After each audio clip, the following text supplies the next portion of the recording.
tem esperança em Deus, Ele existe para a sua vida. Mas quando você não tem esperança nele, quando você não acredita mais nele, ele não vai existir na sua vida. Esta é a diferença. O segredo está em mim, o segredo está em você querer confiar em Deus ou não. Amém, igreja? Por isso Jesus, ele sempre falava: aquele que crê, aquele que tiver fé do tamanho de uma mostarda. Ele sempre fala aquele. Por que aquele? Porque a responsabilidade é minha, é sua em crer em Deus. Amém, igreja? Amém. Porque as pessoas têm colocado a responsabilidade da sua vida em Deus. Está errada. Está errado. Amém? Não, está totalmente errado. Porque as pessoas não lembram que Deus fez o homem para adorar a Ele, para servir a Ele, para obedecer a Ele. Mas o homem não obedece a quem? A Deus. Então, por não obedecer, ele vive uma vida de destruição, de sofrimento e de dor. Amém, igreja? Mas quando você está nas mãos de Deus, quando você se encontra na presença de Deus, quando você serve a Ele, quando você, crê, acredita, lança a tua esperança e a confiança nele, por mais que você caia, Ele te levanta, Ele te sustenta. Por que está escrito: ainda que eu passe pelo vale da sombra, não temerei mal algum? Isso só serve para quem? Para aqueles que crêem no nome de quem? Do Senhor. Amém, igreja? Amém. O que nós precisamos ser é um vaso na mão do oleiro, que mesmo na mão dele, o vaso, quando se quebra, ele faz de novo. Mas se não tiver na mão dele, é jogado o quê? É jogado fora. Quando o vaso está na sua casa e se quebra, você joga ele o quê? Joga ele fora. Mas quando está na casa do oleiro, se o vaso se quebrar, ele põe de novo na roda e faz o que, seu Antônio? E renova ele, porque está na casa do oleiro. Amém, igreja? E a Bíblia diz em Jeremias capítulo 18, nos traz uma história, um fato que aconteceu, é verídico, é verdadeiro, com Jeremias e com o povo de Israel, que nos dá essa parábola do vaso. Amém, igreja? E Deus mostrou para Jeremias como que o povo de Israel estava, como que eles se encontravam, através de uma imagem. Amém? E a Bíblia diz assim, o vaso do oleiro. O vaso de quem? Do oleiro. Você sabe por que o oleiro fez o vaso novamente? Porque o vaso era de quem? Do oleiro. Mas quando o vaso não é do oleiro, lá na minha casa, se quebra o vaso, o que é que a gente faz? Joga fora. Porque não é oleiro, eu não sou oleiro. Não é, São Antônio? É. Você entendeu, senhor? Mas quando está nas mãos do oleiro, ele é reformado. A Bíblia diz assim, palavra do Senhor, que veio a Jeremias dizendo: dispõe-te e desce à casa do oleiro, e lá ouvirás as minhas palavras. Deus pediu para que Jeremias fosse até onde? A casa do oleiro, porque só na casa do oleiro é que Jeremias iria ouvir as palavras de quem? As palavras de Deus. Quer dizer, você está aqui na igreja, o que é que você ouve na igreja? O que é que você ouve na igreja? Mas você vai no seu trabalho, tem um monte de gente lá, você ouve a palavra de Deus lá? Você não ouve a palavra de Deus. Você vai na rua, passa uma hora na rua e me diz quantas vezes você ouviu uma pessoa falar que Deus é maravilhoso, que Deus é bom.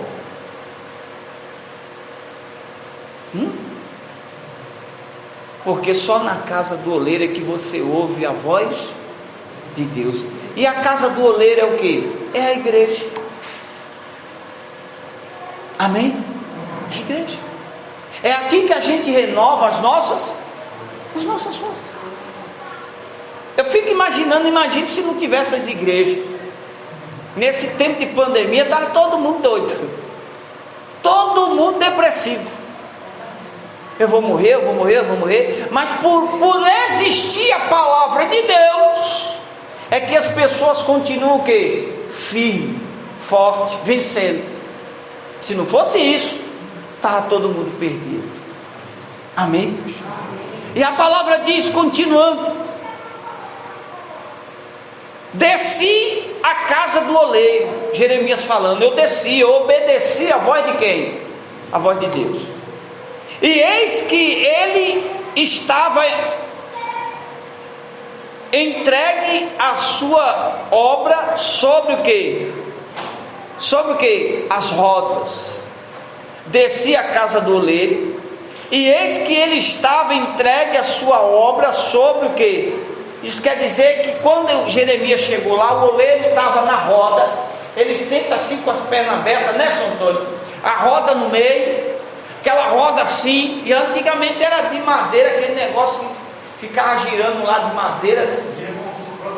Gira com o próprio pé assim, né? Aí, tá vendo? Gira com o próprio pé. E o vaso estava na mão do oleiro. Jeremias estava querendo dizer. E quando ele chegou na casa do oleiro, o oleiro estava formando o quê? Um vaso. Amém? Ele estava trabalhando no vaso. Preste bem atenção. Aí a Bíblia diz: como o vaso que o oleiro fazia de barro se lhe estragou na mão, tornou a fazer dele outro vaso, segundo bem o que lhe parecia. Preste bem atenção no que está escrito, porque o que abençoa a gente é a gente entender a palavra. Olha o que a palavra está dizendo: como o vaso que o oleiro fazia de barro se lhe estragou aonde? Aonde? Nas mãos de quem? Do oleiro. Preste bem atenção. Aí diz: tornou a fazer dele um outro vaso, segundo bem o que lhe parecia. Ou seja, mudou o vaso. O vaso foi o que? Foi mudado, foi feito outro, com o mesmo vaso, mas foi feito de uma forma diferente. Preste bem atenção que a Bíblia está que Deus queria dizer para Jeremias. Deus estava falando assim, ó: o vaso que se estragou estava na mão do oleiro. O oleiro pode fazer dele um novo vaso. Por que fez um novo vaso? Porque estava nas mãos do oleiro. Aí eu trago para hoje. Quando a gente estamos nas mãos de Deus, no momento que a gente é estragado pelo mundo, pela avareza, pelo olho grande, pela inveja, quando a gente é estragado pelas coisas do mundo, por você estar nas mãos de Deus, Ele faz de você uma nova criatura. Ele muda você, Ele faz você uma nova pessoa. Não é assim? Mas isso só se você estiver nas mãos do oleiro. Se você não estiver nas mãos dele, aí você está perdido, porque quebrou, acabou. A sua vida vai viver estragada para sempre. Na minha Bíblia é um pouco diferente, né? Aí fala assim: ele fez um vaso bem melhor, conforme pareceu aos seus olhos. Deus faz de acordo com o seu pensamento. Você imagine Deus nos fazer do jeito dele. Você acha que nós vamos ser como? Ruim? Não vamos ser bom, né, seu pai? Mas é outra coisa. Maravilhoso. Amém, igreja? Então é necessário que a gente esteja nas mãos de quem? Nas mãos de Deus. Porque quando Ele nos fizer novamente, quando Ele renovar a nossa vida, vai ser melhor do que...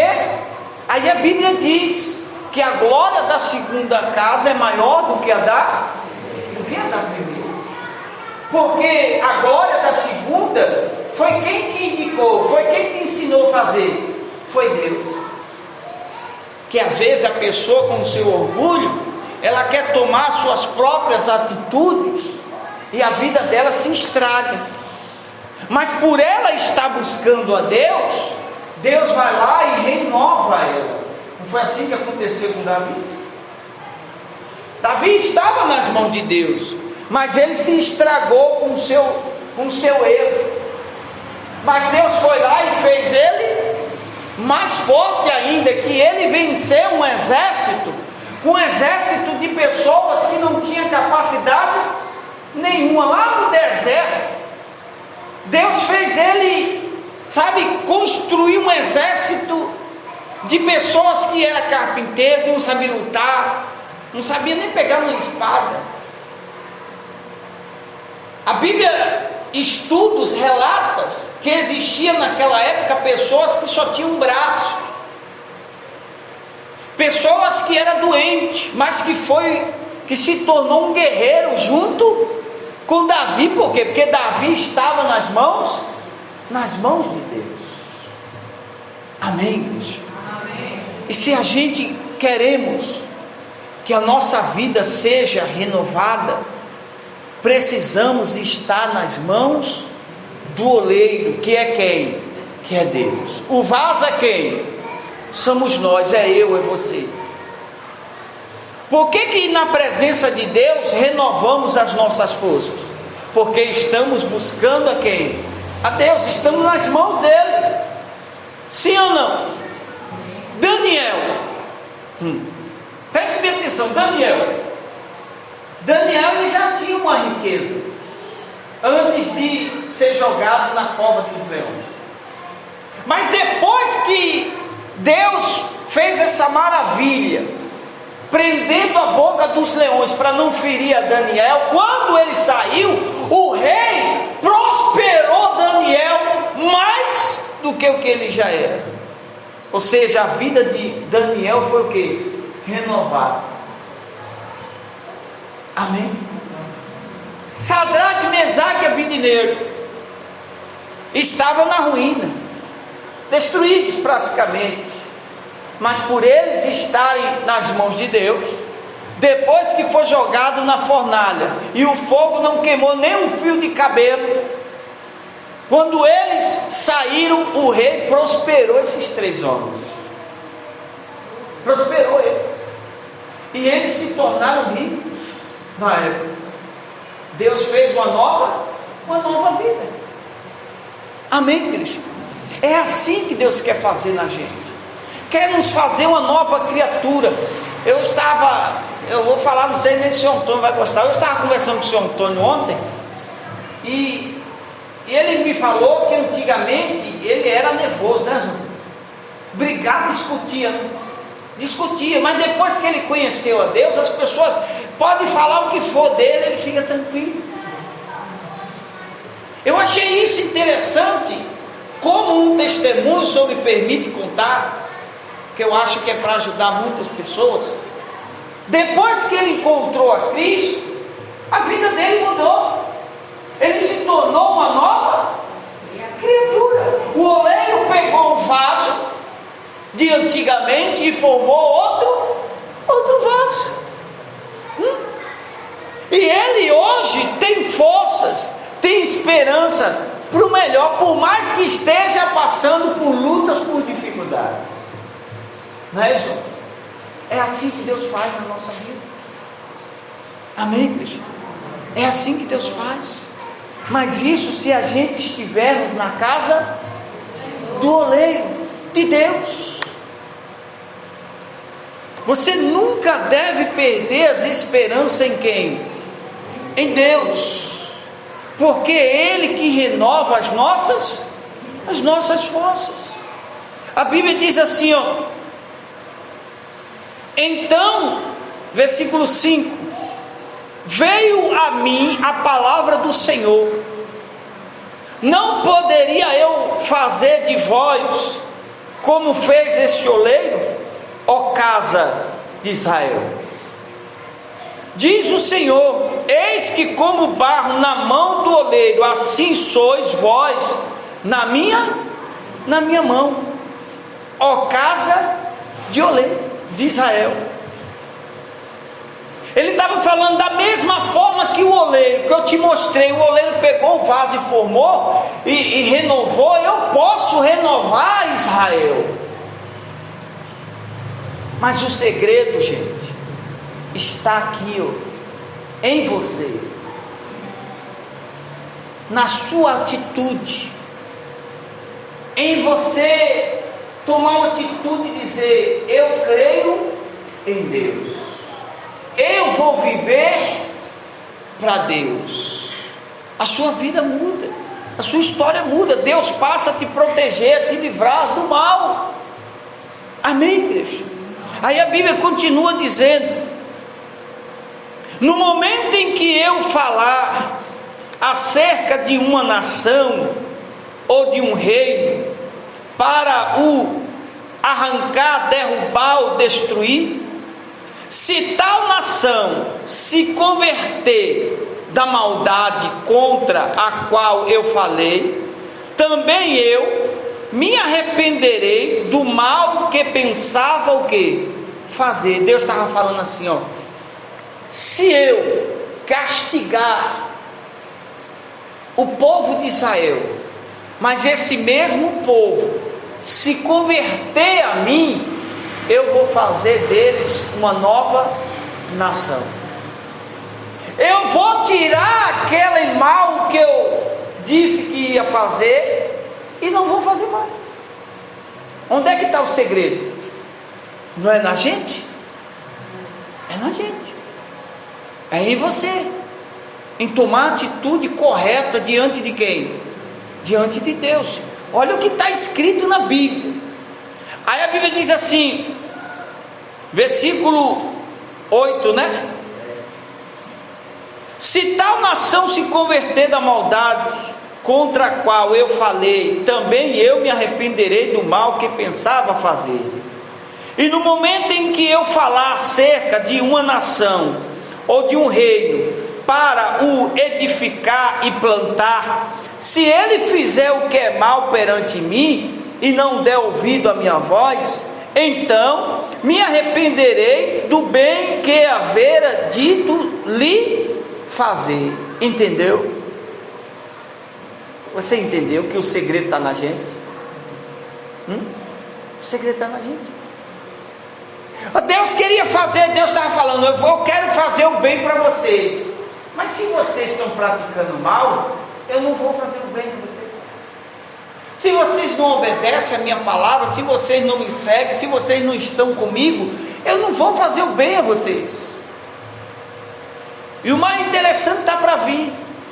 A Bíblia diz: ora, pois, fala agora aos homens de Judá e aos moradores de Jerusalém, dizendo: assim diz o Senhor: eis que estou forjando mal e formo um plano contra vós outros.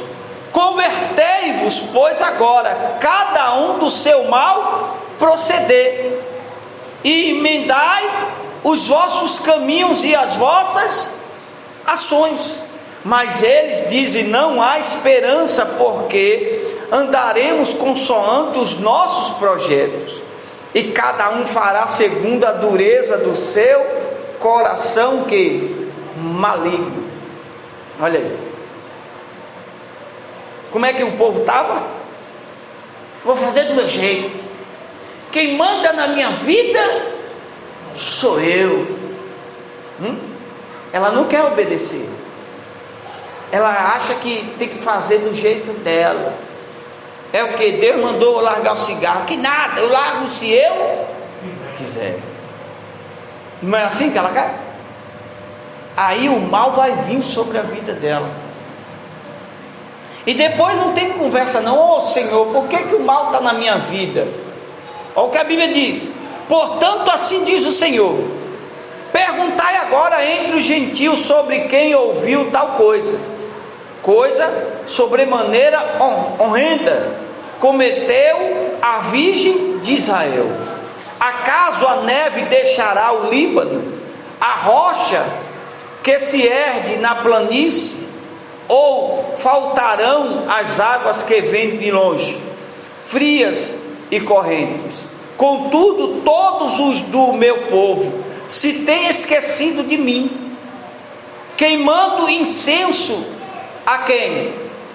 Aos ídolos. Gente, olha para cá, fala a verdade. O povo sofre ou não sofre porque quer? Está escrito na Bíblia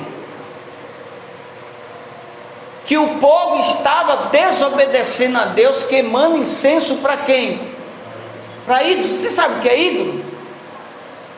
Ídolo é estátua, aquela estátua que fizeram lá no deserto de ouro. E antigamente fazia maior do que hoje, antigamente gigantona, e era de pedra. Eles pegavam e banhavam de ouro. Imagina. Aí as pessoas ficam se perguntando: por que tanto sofrimento? Por que não obedece a Deus? Não está nas mãos de Deus, igreja. Nós temos que nos colocar nas mãos de Deus, para Ele estar sempre nos vigiando e nos orientando e abençoando, livrando do mal. Olha o que a Bíblia diz: que os fizeram tropeçar nos seus caminhos. As pessoas, Israel tropeçou naquela época porque eles, em vez de adorar a Deus, estavam fazendo o que, irmã? Estavam acendendo incenso para ídolos. Aí diz: e nas veredas antigas, para que andassem por veredas não aterradas, para fazerem da sua terra um espanto e objeto de perpétuo assombro. Todo aquele que passar por ela se espantará e maneará ao que? A cabeça. Com vento oriental os espalharei diante do inimigo, mostrar-lhe-eis as costas e não o rosto, no dia da sua o quê? E o que é calamidade? É sofrimento. Sofrimento. A Bíblia diz, vou repetir aqui, ó: desci a casa do oleiro, versículo 3, e eis que ele estava entregue a obra em suas mãos na roda, como o vaso que o oleiro fazia de barro se lhe estragou. Olha, calamidade é o que? É o estrago. Por isso que Deus deu o exemplo do oleiro. Olha o que ele fala: com o vento oriental os espalharei diante do inimigo, mostrar-lhe-eis as costas. Deus falou que ia mostrar as costas para quem? Para o povo de Israel. Por quê? Porque eles não estavam obedecendo a quem? Não estava nas mãos de Deus. Por que as pessoas vivem hoje na calamidade? Porque elas não estão nas mãos de quem? De Deus. Preferem viver praticando os erros do que obedecer a voz de Deus. Então vive na calamidade. Você está entendendo, senhor? Vive sofrendo. Mas e aqueles que dão ouvido à voz de Deus? Se Ele fala que vai dar, que dá as costas para quem desobedece, aquele que obedece, ele faz o que, São Antônio? Ele mostra o rosto. E a Bíblia diz que com o seu rosto ele ilumina o nosso. Amém? Ele resplandece com a sua luz sobre o nosso rosto. Amém, igreja? Então, entregue a sua vida para Deus. Viva nas mãos dele. Porque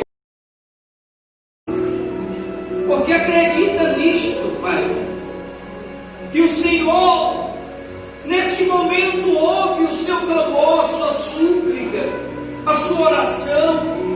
Este homem que se passa, meu Pai, com momentos difíceis, essa pessoa que tem lutado pela família, essa pessoa que tem lutado no seu trabalho, prospera ele, abençoe, meu Pai, com saúde, com paz, com alegria, com prosperidade. Meu Deus, venha salvar, libertar o que precisa, Senhor, e abençoe a sua vida grandemente, em o nome do Senhor Jesus. Diga comigo, meu Deus, eu entrego a minha vida nas tuas mãos. Diga, me abençoe hoje, amanhã e para todos sempre. Você que crê, diga amém.